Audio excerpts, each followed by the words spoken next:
So Zenith, about the gloving, I personally am a glover, but I haven't bought a pair of gloves yet because I really don't need to.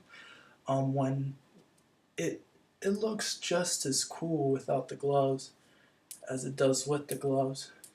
It creates more illusion when you have it. But as for the actual contact and the gloving, it's really difficult. I will tell you this right now, especially when you try to combine your arm locks or complete the motions here and stuff like that. But one thing I have been figuring out is how to combine, and this is one of my water balls, as you guys can see. Um, to combine the motion of hand waving with the ball, you have to move the ball across the points. So when you have this here on your stall, you can't do an arm wave on this arm.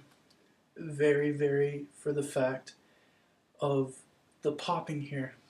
It's going to be very difficult to pop up your shoulder and then your elbow and create this motion. That right there, because for a hand wave, what it is your fingers curl in, you bend your hand at your knuckles, and then you bend your wrist. Or you bend your knuckles and your wrist stays straight, and then you put your hand up.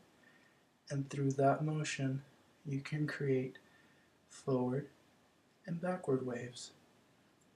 It looks very sweet and cute because of these points right here, which create the motion in your grid.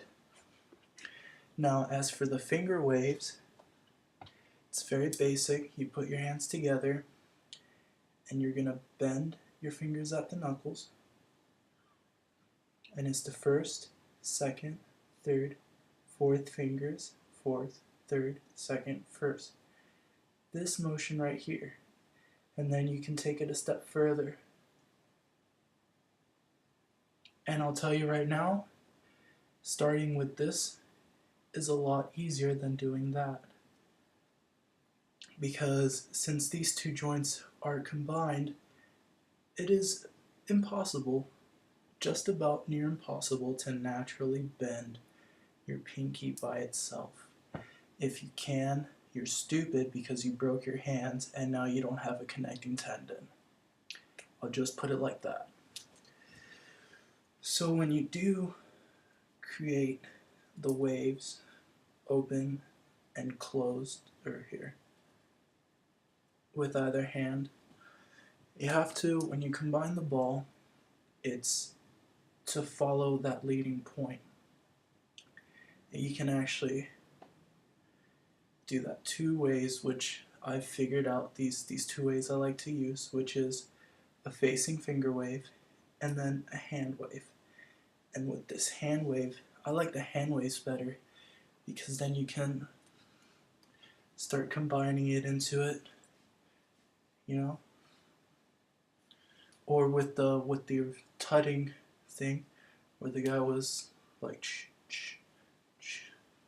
right here, and then he crossed it over like that and whatnot. But as for the gloving and contact juggling are two very separate things. If you're able to combine them both, it's going to have to be on separate sides.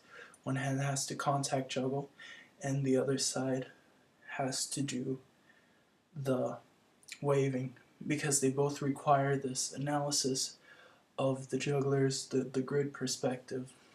So good luck with that, and I hope it is fair, because it is quite fun. I do it sometimes, and sometimes it works perfectly.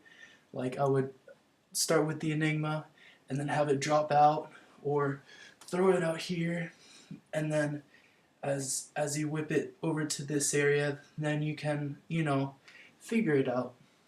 But that's what I have to say. Peace.